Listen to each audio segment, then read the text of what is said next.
നമ്മയോടെ സ്തുതിക്കുകയാണ്, സ്തോത്രം ചെയ്യുക. ഒരല്പസമയം നിങ്ങളുടെ ശ്രദ്ധ നിന്നിലേക്ക് ക്ഷണിക്കുകയാണ്. വേദപുസ്തകങ്ങളൊക്കെ എടുക്കുക. വേദപുസ്തകമുള്ളവരൊക്കെ ചെയ്യണം.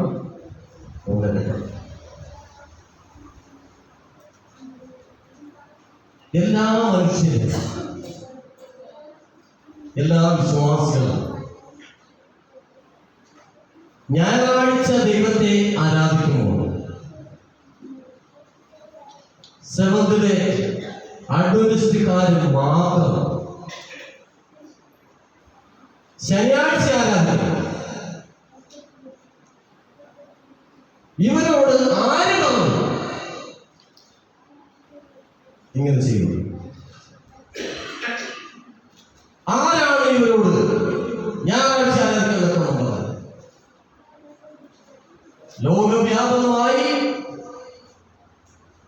എല്ലാ മനുഷ്യരും ഞായറാഴ്ച ആരാധിക്കുമ്പോൾ എന്തിനാണ് ഇവര് ശനിയാഴ്ച ആരാധിക്കുന്നത്? ഇത് ദൈവം പറഞ്ഞിട്ടുള്ളതായ കാര്യമാണ് എന്നാണ് ദൈവത്തെ ആരാധിക്കുന്നത്. ഞായറാഴ്ചയാണോ ശബത്തിനാണോ?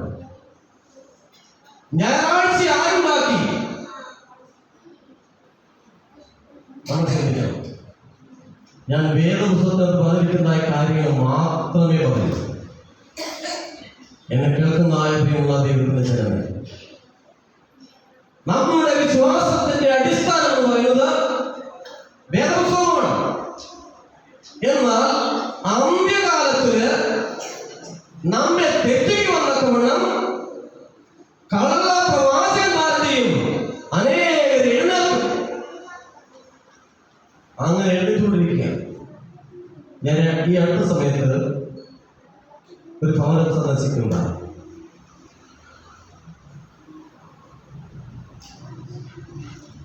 എന്നാണ് ദൈവത്തെ ആരാധിക്കേണ്ടത്? താമസിക്കാതെ ദൈവത്തെ ആരാധിക്കേണ്ട ദിവസം എന്നാണ് എന്ന് വേദപുസ്തകം വ്യക്തമായിട്ട് നമ്മെ പഠിപ്പിക്കുമ്പോൾ നമ്മൾ അതിൽ നിന്നൊക്കെ വ്യത്യസ്തരായിട്ടാണ് ചെയ്തത് ആരാധന. വ്യവസ്ഥ തെറ്റിച്ചുള്ളതായ ആരാധന, ദൈവം പറഞ്ഞിരിക്കുന്നതായ വ്യവസ്ഥ തെറ്റിച്ചുള്ളതായ ആരാധന, അതിലാണ് എല്ലാവരും ചെയ്യുന്നത്. മതിമറന്നു നിൽക്കുന്നത് വ്യവസ്ഥ തെറ്റിച്ചുള്ളതായ ആരാധന. അതായത് ദൈവം എന്ത് പറഞ്ഞുവോ അതിൽ നിന്ന് പിന്മാറിക്കൊണ്ടുള്ളതായ ഒരു ആരാധന രീതി വേദപുസ്തകത്തിലുണ്ട്. പക്ഷേ അതിനെതിരെ വ്യക്തമായിട്ട് ശോധന ചെയ്യാതെ അവർക്ക് തോന്നിയത് പോലെ ദൈവത്തെ ആരാധിച്ചിരുന്നു. അത് പോവുകയാണ് അല്ലെ? ക്രിസ്തുവിന്റെ ആരോപണത്തിന് ശേഷം അപ്പോസ്തലന്മാർ ശബത്തായി ആരാധന ദിവസം ഞായറാഴ്ചയായിരുന്നു, ശനിയാഴ്ചയായിരുന്നു. എന്താണ്? ശനിയാഴ്ചയായിരുന്നു. അപ്പൊ അപ്പോസ്തലന്മാർ ആരാധിച്ചത് ശബത്തിലായിരുന്നു, ശനിയാഴ്ചയായിരുന്നു. എന്നാൽ ദൈവത്തോട് നമ്മൾ മത്സരിച്ചുകൊണ്ട് ദൈവം പറഞ്ഞിരിക്കുന്ന ഒരു ഭാഗത്തിരിക്കട്ടെ, നമ്മൾ എന്നെ ആരാധിക്കുന്നു, ഞായറാഴ്ച ആരാധിക്കും. അങ്ങനെ ഒരു ദൃഢനിശ്ചയം എടുത്തതുപോലെയാണ് ചിലരുടേതായ ചിന്താഗതി. അപ്പോ ശബത്ത് ദിവസം ശനിയാഴ്ച ദിവസം തന്നെയാണ്. ഇത് മാറ്റിയതില് റോമൻ കത്തോലിക്കർക്ക് എതിർപ്പൊന്നുമില്ല അല്ലേ? അവർക്കൊരു എതിർപ്പില്ല. കാര്യം മാറ്റിയതാരാണ്? അവരെയാണ് അല്ലേ? കത്തോലിക്കാർ പറയുന്നത് ഞങ്ങളാണ് മാറ്റിയത്, നമുക്ക് സംശയമൊന്നുമില്ല. ശബത്ത് എന്ന് തന്നെയാണ്, ശബത്ത് ശനിയാഴ്ച തന്നെയാണെന്നുള്ള കാര്യത്തിൽ അവർക്ക് സംശയമൊന്നുമില്ല. AD 336 ശബത്തിന്റെ പരിശുദ്ധിയെ ഞായറാഴ്ചയിലേക്ക് മാറ്റിയത് ആരാണ്? കത്തോലിക്കർ. അവർക്ക് സംശയം. പക്ഷെ ചില ആളുകൾ അവർ പറയുന്നു അല്ല, ശബദം പറയുന്നതാണ് ഞായറാഴ്ചയാണ്. കർത്താവ് മാറ്റിയില്ല. അപ്പോസ്തലന്മാർ വേദപുസ്തകം ശരിയായി പഠിക്കാത്ത ചില ആളുകൾ എന്ത് ചെയ്തു? അത് മാറ്റിയിരിക്കുക അല്ലേ? എന്നാൽ ആഴ്ചവട്ടത്തിന്റെ ഒന്നാം ദിവസം ഏതാണ്? വേദപുസ്തകത്തിന്റെ അടിസ്ഥാനം ചിന്തിക്കുമ്പോൾ ആഴ്ചവട്ടത്തിന്റെ ഒന്നാം ദിവസം ഏതാണ്? ഞായറാഴ്ച. എന്നാൽ അല്ല, തിങ്കളാഴ്ചയാണെന്ന് പഠിപ്പിക്കുന്ന ആളുകളുണ്ട്. ആഴ്ചവട്ടത്തിന്റെ ഒന്നാം ദിവസം എന്ന് പറയുന്നത് എന്താണ്? തിങ്കളാഴ്ചയാണ്. അങ്ങനെ പഠിപ്പിക്കുന്നവരുമുണ്ട്. എന്നാൽ വേദപുസ്തകം പറയുന്നത് ആഴ്ചവട്ടത്തിന്റെ ഒന്നാം ദിവസം എന്നാണ് ഞായറാഴ്ച. ഞായറാഴ്ചയുടെ ആരാധനയെ കുറിച്ച് വേദപുസ്തകത്തിനകത്ത് 8 പ്രാവശ്യമാണ്. പക്ഷേ അത് ഞായറാഴ്ച ആരാധിക്കുവാനാണോ അല്ലയോ എന്നതാണ് നമ്മുടെ ഇന്നത്തെ ചിന്താവിഷയം. ഞായറാഴ്ച ആരാധനയെ കുറിച്ച് വേദപുസ്തകത്തിനകത്ത് 8 പ്രാവശ്യമേ വന്നിട്ടുള്ളൂ. അത് ഞായറാഴ്ച ആരാധിക്കണമെന്നാണോ എന്നുള്ളതാണ് വിഷയം. നമുക്ക് വേദപുസ്തകത്തിനകത്തുള്ളത് മാത്രം പഠിക്കാം. ആരും പഠിപ്പിക്കും നമുക്ക് കേൾക്കണ്ട അല്ലേ? വേദപുസ്തകത്തിനകത്ത് എന്ത് പറഞ്ഞിരിക്കുന്നു അതൊരു അല്പസമയം നിങ്ങളുടെ ചിന്തയിലേക്ക് കൊണ്ടുവരിക. എന്താണ് ആഴ്ചവട്ടത്തിന്റെ ഒന്നാം ദിവസത്തിൽ ചെയ്യേണ്ടതെന്ന് അല്ലെങ്കിൽ ചെയ്തത് എന്ന് കാണിക്കുന്ന ചില ഭാഗങ്ങൾ 8 വാക്യം മാത്രം. അത് ഞായറാഴ്ച ആരാധന നടത്തണമെന്നാണ് പറഞ്ഞിരിക്കുന്നത്, അല്ല വേറെ എന്തോ അവിടെ പറഞ്ഞിരിക്കുന്നതിനെ കുറിച്ച് മാത്രം ചിന്തിക്കാം. അല്പസമയം അത് എടുക്കുക. മത്തായി സുവിശേഷം 28-ാം അധ്യായം 1 മുതൽ 10 വരെയുള്ള ഭാഗം പഠിപ്പിക്കുക മാത്രമാണ്. ഇതൊന്ന് പഠിപ്പിക്കുക. നോക്കണേ, ഒന്ന് വായിച്ച് 28-ാം അധ്യായം അതിന്റെ 1 മുതൽ 10 വരെയുള്ള ഭാഗം. മത്തായി 28-ാം അധ്യായം.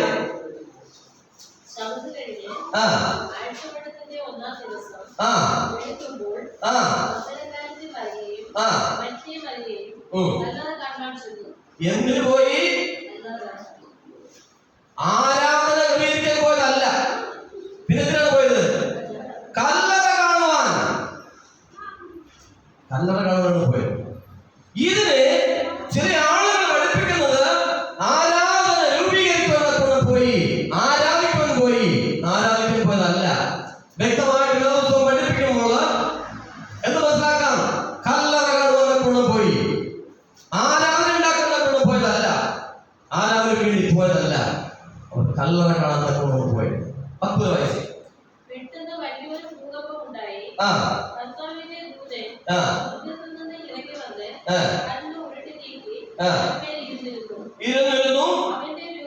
അവന്റെ രൂപം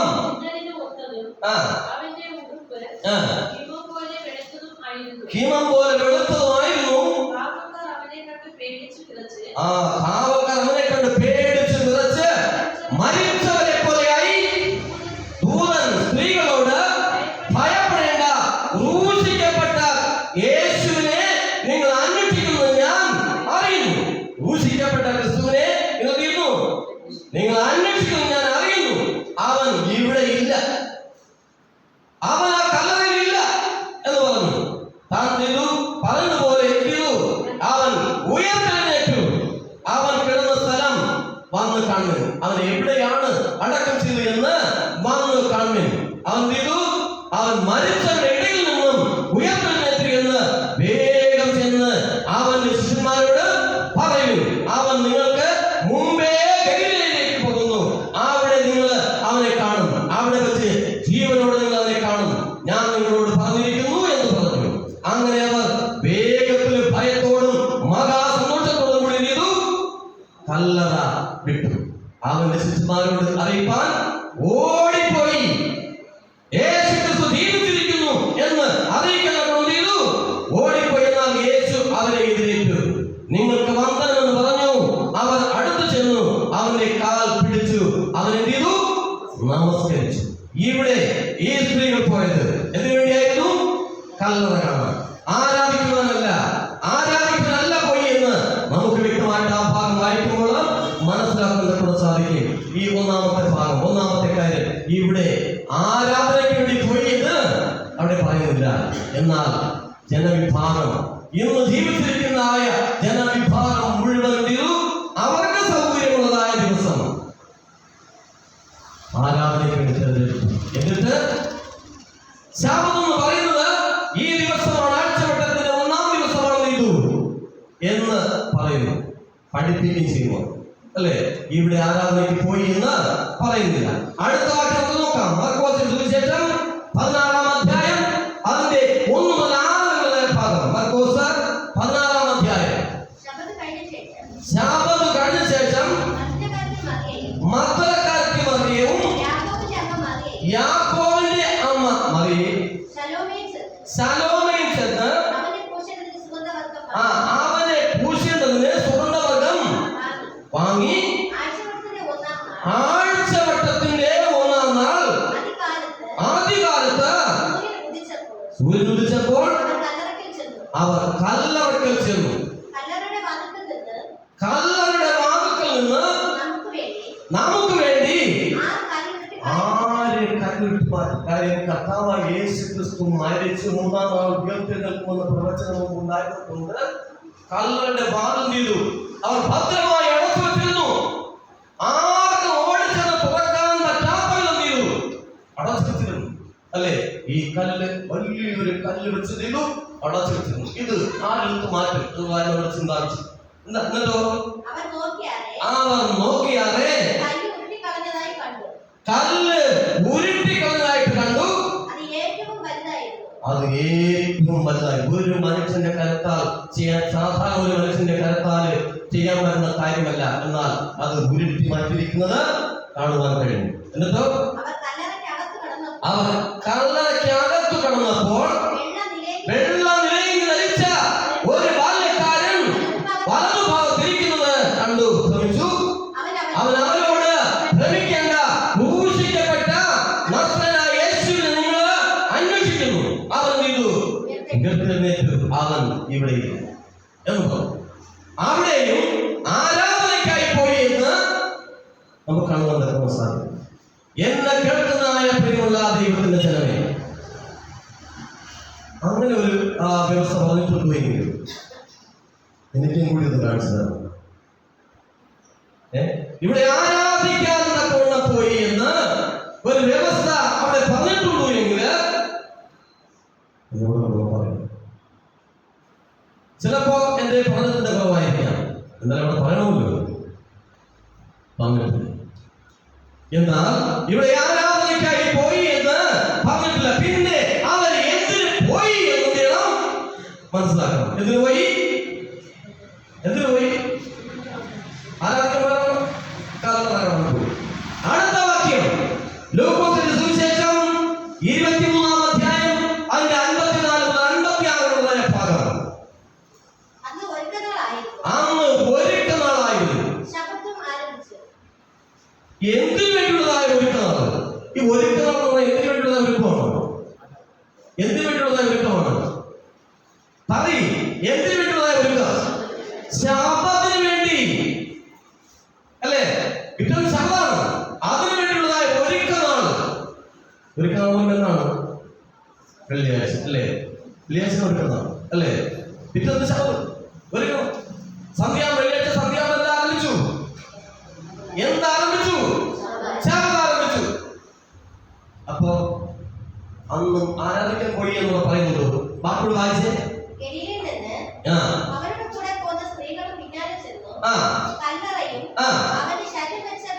അവന്റെ ശരീരം വെച്ച വിധവും കണ്ട് മടങ്ങിപ്പോയി. ഒരുക്കി കൽപ്പന അനുസരിച്ച് ശബത്തിലെ സ്വസ്ഥമായിട്ട് അല്ലെ? അന്നും ആരാധനാ ദിവസം എന്നവരെ നീട്ടില്ല. അവിടെ ആ പറയുന്നതായിട്ട് കാണുന്നില്ല. ആരാധനയ്ക്ക് വേണ്ടി പോയി എന്നും അവിടെ പറയുന്നില്ല. 24-ന്റെ 1 മുതൽ 6 വരെ പറഞ്ഞു വായിച്ചേ. ലൂക്കോസ്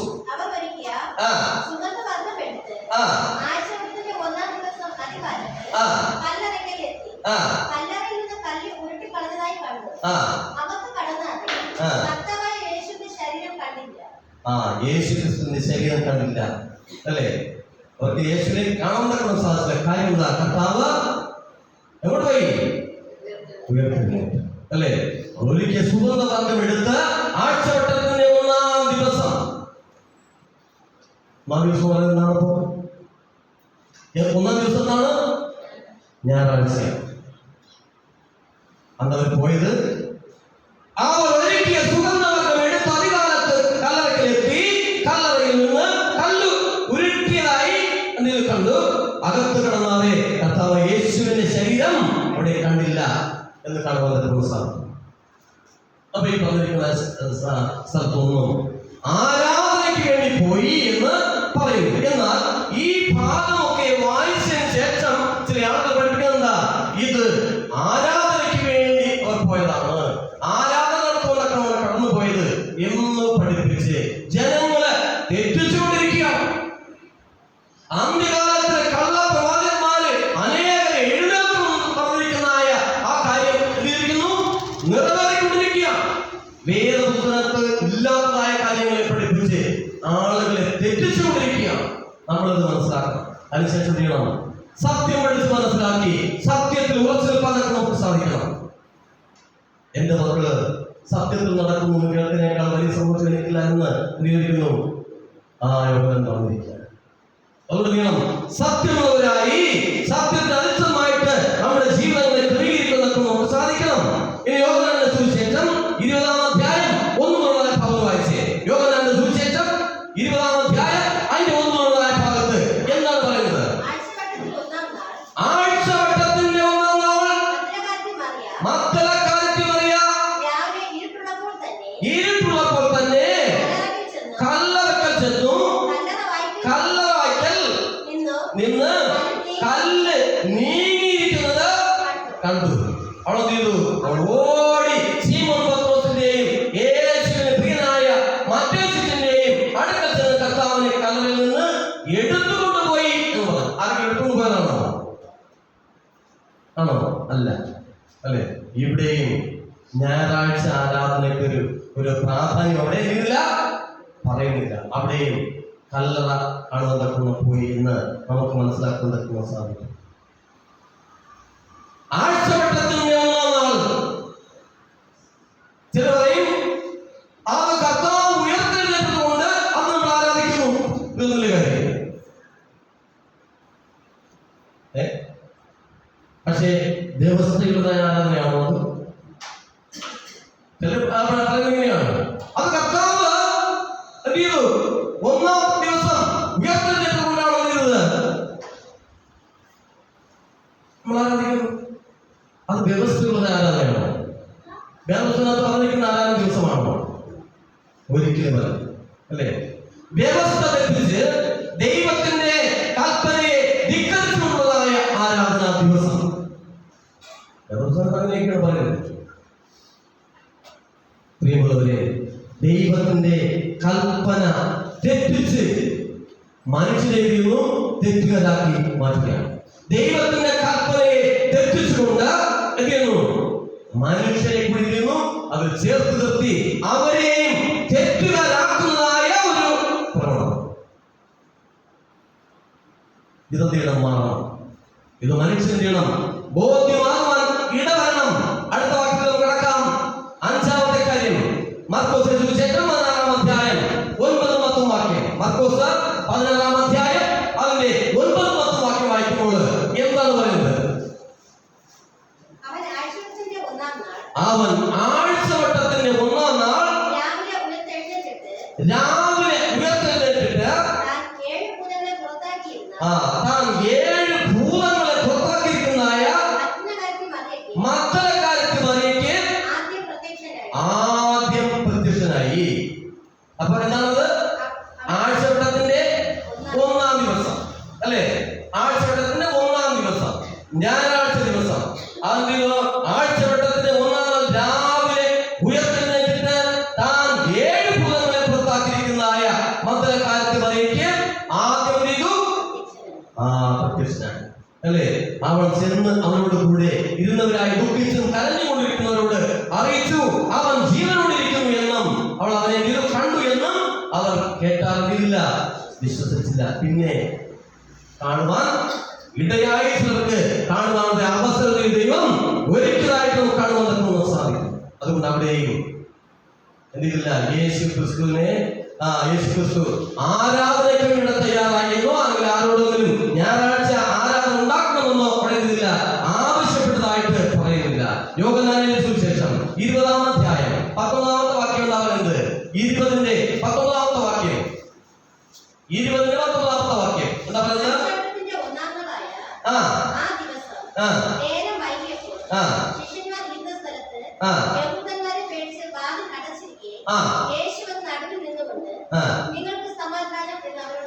ആരെ പേടിച്ചിരിക്കുകയായിരുന്നു? അവിടെയും ആരാധനയ്ക്ക് വേണ്ടി കൂടിയെന്നാണ് ചില ആളുകൾ പ്രവർത്തിക്കുന്നത്. യഥാർത്ഥത്തിൽ അവർ എന്ത് ചെയ്യുന്നുണ്ട്? യഹൂദന്മാരെ പേടിച്ച് ഉറച്ചിരിക്കുകയായിരുന്നു. അവിടെ ആരാധനയ്ക്കായിരുന്നില്ല, യഹൂദന്മാരെ പേടിച്ച് ഒളിച്ചിരിക്കുകയായിരുന്നു. അവിടെ ആരാധനയ്ക്ക് കൂടിയതായ കൂട്ടം ആയിരുന്നില്ല എന്ന് നമുക്കവിടെ കാണുവാൻ തക്കവണ്ണം സാധിക്കും. അപ്പോ ഈ കള്ള പ്രവാചകന്മാരിലൂടെ ജനങ്ങളെ തെറ്റിക്കുവാൻ തക്കവണ്ണം പിശാച് ഈ അന്ത്യകാലത്ത് അതിശക്തമായിട്ട് നേരിടുന്നു, പ്രവർത്തിച്ചുകൊണ്ടിരിക്കുകയാണ്.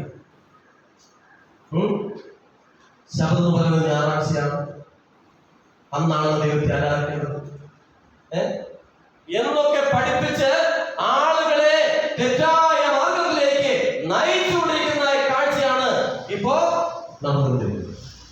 അടുത്ത വാക്യം നോക്കാം. അപ്പോസ്തല പ്രവൃത്തികള് 20-ാം അധ്യായം 7 മുതൽ 11 ഭാഗം വായിച്ചേ. അവിടെ എന്താ പറയുന്നത്?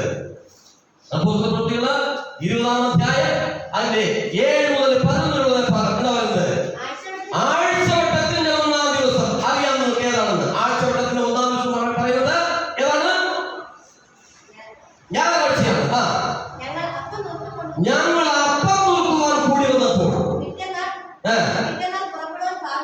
പിറ്റന്നാൾ പുറപ്പെടുവാൻ ഭാവിച്ചത് കൊണ്ട് അവരോട് സംഭാഷിച്ചു പാചകരെ പ്രസംഗം നീട്ടി. അപ്പോസ്തലനായ പൗലോസിന്റെ ഒരു യാത്രയായിട്ട് യോഗമായിരുന്നു. ഇതിനെ പറയുന്നത് എന്താണ്?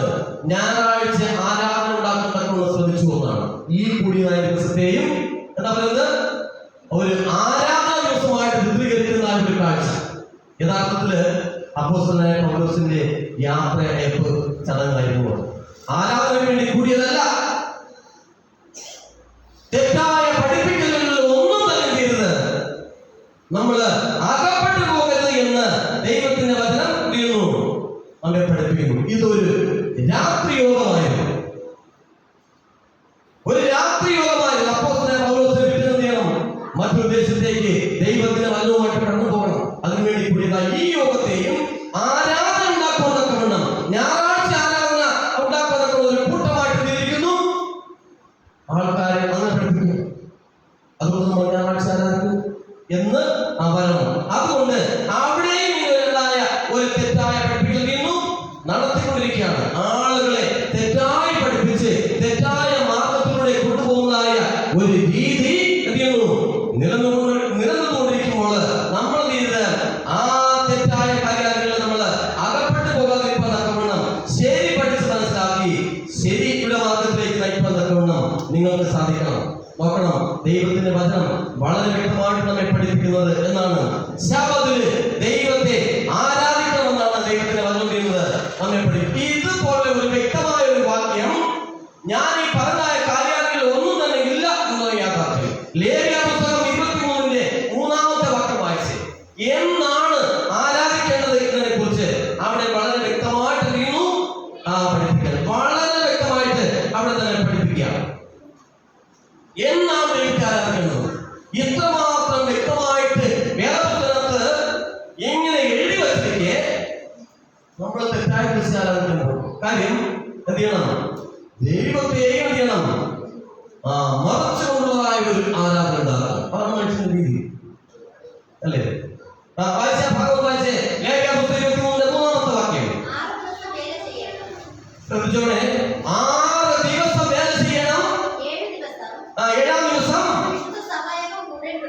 നോക്കണം, വിശുദ്ധ സഭായോഗം കൂടേണ്ടുന്നതായ സ്വസ്ഥതയ്ക്കുള്ള ശബ്ദം.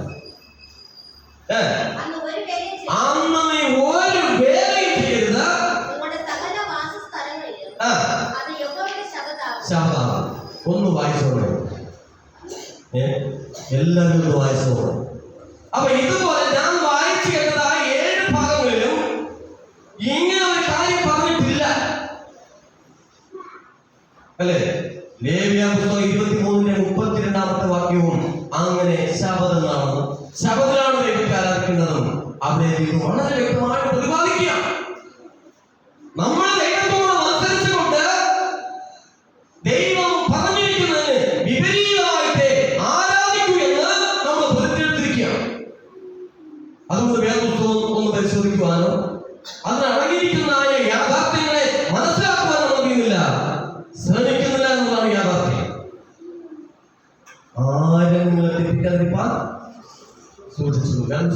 പഠിപ്പിക്കുകയാണ്. ആരും നിങ്ങളെ തെറ്റിക്കരുത്. കാര്യം അന്ത്യകാലത്തില് നമ്മെ തെറ്റിക്കൊണ്ടവണ്ണം കള്ള പ്രവാചകന്മാര്, കള്ളം പഠിപ്പിക്കുന്ന പ്രവാചകന്മാരെയും അത്ഭുതങ്ങളും അടയാളങ്ങളും കാണിച്ചുകൊണ്ട് ധാരാളമായി എഴുന്നേൽക്കുന്നത് വേദപുസ്തകം പഠിപ്പിക്കുന്നു. വേദപുസ്തകത്തിനകത്തുള്ളതായ പരിജ്ഞാനമില്ലായിരുന്നു നമ്മളെയും നിശ്ചയമായും നമ്മെ തെറ്റിക്കുന്ന കാര്യത്തില് യാതൊരു സംശയവും വേണ്ട എന്ന് നമുക്ക് കാണുവാൻ സാധിക്കുന്നു. 8ാമത്തെ പോയിന്റ്, അവിടെയും ഇവിടെ ആരാധന ദിവസം 1ാമത്തെ ദിവസമാണ് പറഞ്ഞിട്ടുണ്ടോ എന്ന് നമ്മൾ വായിച്ചു നോക്കണം. 1 കൊരിന്ത്യർ 16-2 വാക്യം. 1 കൊരിന്ത്യർ 16-2 വാക്യം. അന്നും ഇതുപോലെ ആരാധനയ്ക്ക് വേണ്ടി തെരഞ്ഞെടുത്തിരിക്കുന്നതായ ഭാഗം അങ്ങനെ ഉണ്ടോ എന്നൊന്ന് ചിന്തിച്ചു നോക്കണം, ഒന്ന് വായിച്ചു നോക്കണം. ഞാൻ വന്ന ശേഷം മാത്രം ശേഖരം ഉണ്ടാകാതിരിക്കേണ്ടതിന് ആഴ്ചവട്ടത്തിന്റെ 1ാം നാൾ തോറും നിങ്ങൾ ഓരോരുത്തരും തനിക്ക് കഴിവുള്ളത് ചരദിച്ച് എന്താ അതിന്റെ അർത്ഥം? ചരദിച്ച് വെക്കണം എന്താ? ശേഖരിച്ച് വെക്കണം. ചരദിച്ച് വെക്കണം, ശേഖരിച്ച് വെക്കണം. എന്ന് കൊടുക്കാൻ ശാപത്തിന് ആരാധനയ്ക്ക് കൊടുക്കാം. അപ്പൊ ഈ ഭാഗവും വായിച്ചിട്ട് പഠിപ്പിക്കുന്നറിയോ? ഞായറാഴ്ച ആരാധനയ്ക്ക് വരുമ്പോൾ കുടുംബം ചെയ്യണം, കൂട്ടി വെക്കണം, എന്നിട്ട് പിന്നെ 7 ദിവസം കൊടുക്കും. അപ്പൊ ഞായറാഴ്ച മുതലേ ചെയ്യണം, ആഴ്ചവട്ടത്തിന്റെ 1ാം ദിവസം മുതലേ ചെയ്യണം, ദൈവത്തിന് കൊടുക്കാനുള്ളത് കൂട്ടി വെച്ചിട്ട് ചെയ്യണം. അത് ആരാധന ദിവസത്തിൽ ചെയ്യണം, കൊണ്ടുപോകും. ഇതിനെ ആരാധനയ്ക്ക് വേണ്ടി കൂട്ടിയിരുന്നു പഠിപ്പിക്കുന്ന ആളുകള്. അതിനാൽ ദൈവത്തിന്റെ ജനമേ, ഈ അന്ത്യകാലത്തില് നിങ്ങളെ ആരും തെറ്റിക്കൊന്നൊക്കെ ഇടവരുത്. ദൈവത്തിന്റെ വചനം വളരെ വ്യക്തമായിട്ട് പഠിച്ച് അതിനനുസൃതമായിട്ട് നമ്മുടെ ജീവിതം എന്ത് ക്രമീകരിക്കണം. ആരും നമ്മളെ തെറ്റിക്കരുത്.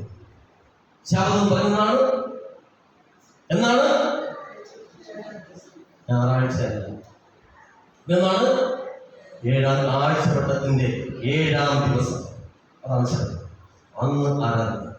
എന്ന് ഈ ലോകത്തിലുള്ള ആളുകൾ മുഴുവൻ ശാപത്തിലേക്ക് കടന്നു വരുമ്പോ, ശാപത്തിലെ ആരാധനക്കാരായി മാറുമ്പോ അന്ന് സ്വർഗം സന്തോഷിക്കും. നോക്കണം, ദൈവത്തോട് മത്സരിച്ചുകൊണ്ട് പറയുന്നു അവർക്ക് തോന്നുന്നതായ ദിവസം ആരാധിക്കുക. വ്യവസ്ഥ തെറ്റിച്ചുകൊണ്ട് വ്യവസ്ഥയില്ലാത്തതായ ദിവസങ്ങൾ എന്ത് ചെയ്യുന്നു? ആരാധന. ഇത് മാറും. നിങ്ങളുടെ കണ്ണുകളെ ഉരുടാക്കി വെച്ചിരിക്കുക. ആര്? പിശാച്. ശാപത്തിനെ നോക്കാതെ വണ്ണം മുഖം മറച്ചു വെച്ചിരിക്കുകയാണ്. ഇതിൽ നിങ്ങൾ പിന്തിരിക്കണം. ദൈവത്തിലേക്ക് കടന്നു സത്യം മനസ്സിലാക്കി ദൈവത്തിന്റെ വചനത്തിൽ പറഞ്ഞിരിക്കുന്നതായ കാര്യങ്ങളെ സത്യമായിട്ട് ഗ്രഹിച്ച് മനസ്സിലാക്കി അതനുസരിച്ച് നിങ്ങളുടെ ജീവിതങ്ങളെ ക്രമീകരിച്ചില്ലായെങ്കിൽ വലിയ ശിക്ഷാവിധികളായി മാറുന്ന കാര്യത്തിൽ യാതൊരു സംശയവും വേണ്ട. എന്നാൽ എന്നെ കേൾക്കുന്ന ആയത്തിലുള്ള ദൈവത്തിന്റെ ചലനെ വേദപുസ്തകം ശരിയായി പഠിച്ച് മനസ്സിലാക്കി അതനുസരിച്ച് നിങ്ങളുടെ ജീവിതങ്ങളെ ക്രമീകരിക്കുവാൻ സ്വർഗത്തിലെ ദൈവം നിങ്ങൾ എല്ലാവരെയും സഹായിക്കുകയും അനുഗ്രഹിക്കുകയും ചെയ്യുമാകട്ടെ എന്ന് ആത്മാർത്ഥമായി പ്രാർത്ഥിച്ചുകൊണ്ട് ഞാൻ എന്റെ എളിയ പ്രബോധനം അവസാനിപ്പിക്കുന്നു. നിങ്ങൾ എല്ലാവരും ദൈവം ധാരാളമായി അനുഗ്രഹിക്കട്ടെ. ആമേൻ.